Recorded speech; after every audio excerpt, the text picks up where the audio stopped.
Assalamualaikum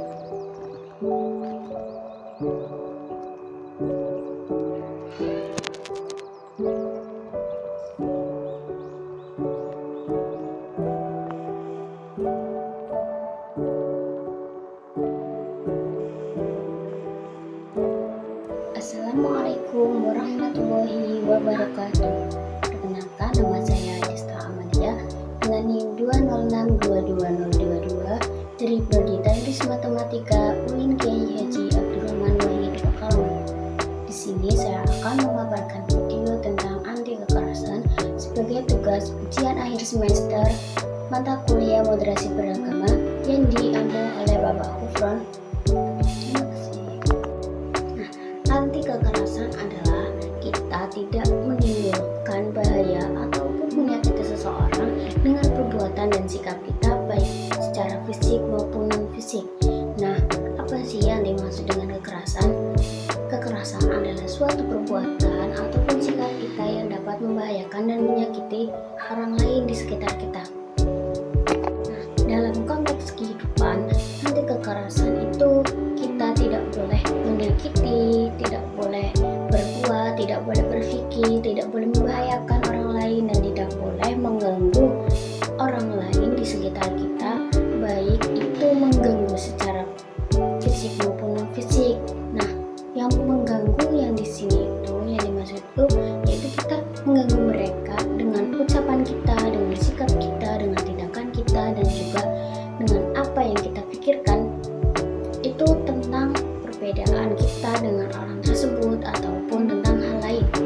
Contohnya, kita tidak boleh melarang orang lain ketika orang lain itu hendak membangun tempat ibadah mereka sendiri. Dan yang kedua, itu kita tidak boleh menghina, melecehkan, dan juga merendahkan kepercayaan orang lain. Dan yang ketiga, kita tidak boleh berkata, berpikir, bertindak sesuatu yang menyinggung perasaan orang lain terhadap kepercayaan mereka. Seperti dalam Al-Quran yang telah dijelaskan pada surat Al-Maidah ayat 32 yang berbunyi, A'udzubillahi minasyaitonirrajim, Bismillahirrahmanirrahim, min ajli dzalika katabna ala bani Israil annahu man qatala nafsan bighairi nafsin aw fasadin fil ard fakannama qatala an-nasa jami'a wa man ahyaha fakana mahyan nasa jami'a wa man ahyaha fakana ahyan nasa jami'a wa laqad ja'atuhum rusuluna bil bayyinati summa inna katsiran minhum ba'da dzalika fil ardi musyrikun. Shadaqallahul azim.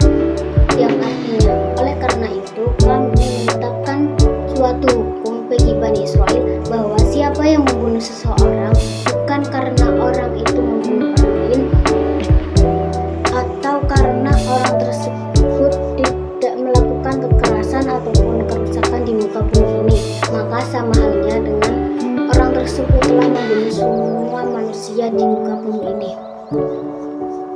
Dan apabila mereka telah memelihara kehidupan manusia di muka bumi ini, sebagaimana ia juga telah memelihara kehidupan orang lain di muka bumi ini. Nah, kemudian banyak orang yang sudah keliru di antara mereka yang banyak telah melampaui batasnya. Nah, teori tentang anti kekerasan yang pertama ada alasan mengapa kita tidak boleh melakukan kekerasan atau kita harus melakukan anti kekerasan. Yang pertama ada bahwa kita itu bisa saja salah. Mengapa hal itu bisa terjadi? Karena dalam suatu konflik, dalam suatu menyelesaikan masalah, kita juga pasti ada kesalahan, baik itu secara sengaja maupun tidak sengaja, baik kepada pihak yang bersangkutan ataupun kepada semua pihak. Nah, kenapa hal itu bisa terjadi? Ya karena jika suatu konflik kita selesaikan dengan kekerasan, maka suatu pihak atau salah satu pihak tersebut dapat merasakan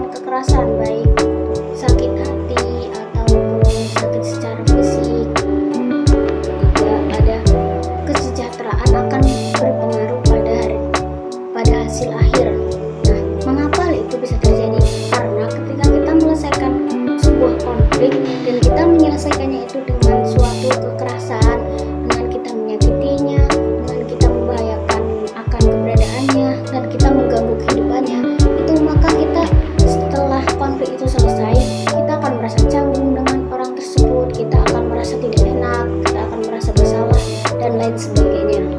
Yang keempat, kekerasan tersebut itu dapat memunculkan suatu konflik baru atau suatu masalah baru. Nah, tujuan kita kan untuk menyelesaikan suatu masalah. Jika kita menyelesaikannya dengan suatu kekerasan, maka bisa jadi masalah tersebut bukan selesai, namun dapat memunculkan suatu masalah baru yang mungkin bisa lebih besar dari masalah sebelumnya. Upaya untuk mewujudkan anti kekerasan tersebut, kita harus melakukan 3 perkara. Yang pertama, ada upaya untuk mengendalikan pikiran kita. Nah, dengan pikiran kita itu yang positif, yang baik, maka tidak akan memunculkan suatu kekerasan atau suatu perbuatan yang tidak baik yang dapat merusak suasana, yang dapat membahayakan orang lain dan dapat menyakiti orang lain. Dengan kita suudzon, dengan kita bernegatif, berpikiran negatif maksudnya, itu kita dapat memunculkan suatu permasalahan baru.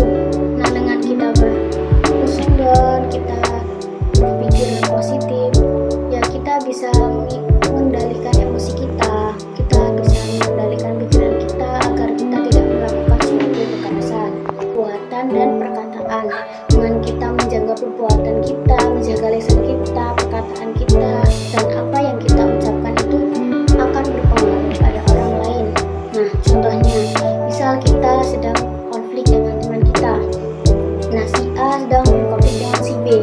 Nah, si A itu mengolok-olok, menghina si B. Nah, si B itu pasti kan akan merasakan sakit hati atas ucapan yang dikatakan oleh si A. Nah, hal tersebut dapat memunculkan suatu konflik atau masalah baru yang tidak akan ada selesainya jika kedua belah pihak tersebut itu tidak merasa bersalah salah satunya. Yang ketiga, itu ada perbuatan. Nah, kita itu harus memperhatikan perbuatan kita, memperhatikan tingkah laku kita kepada orang lain, terutama jika kita sedang menghadapi suatu masalah. Kita juga harus tetap memperhatikan sikap kita kepada orang tersebut. Kita harus tetap berperilaku baik walaupun aslinya itu kita sedang ada masalah.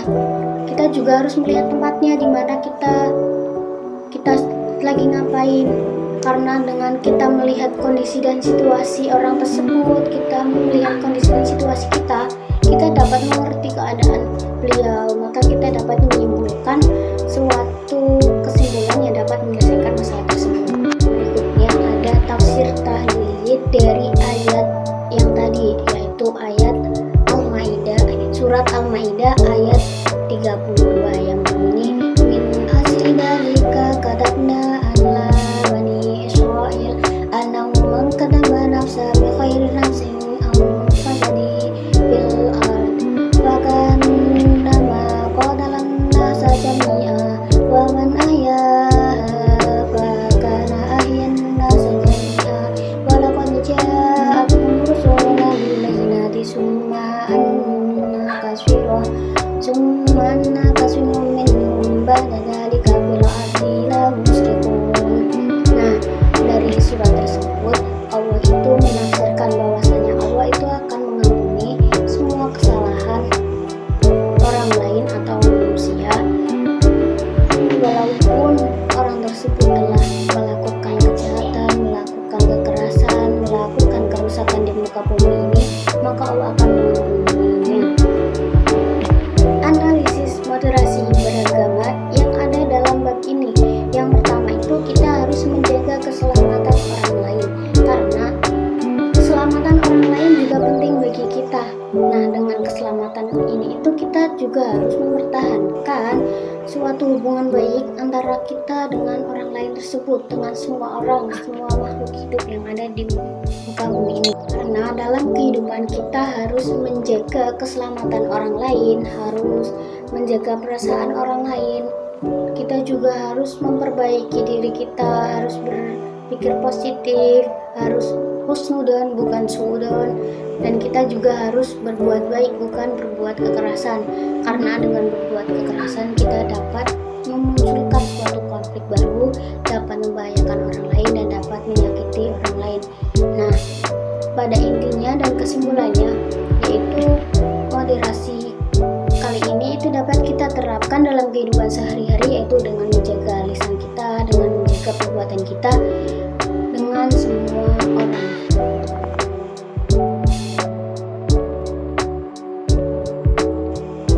Pada intinya kita juga harus bertoleransi kepada semua orang. Kita harus menjaga tutur kata kita, perilaku kita kepada orang lain. Kita juga harus menghargai mereka agar kita tidak menyakiti hati mereka, dan kita juga harus berperilaku baik kepada orang lain, terutama dalam menyelesaikan suatu konflik. Nah, itu tadi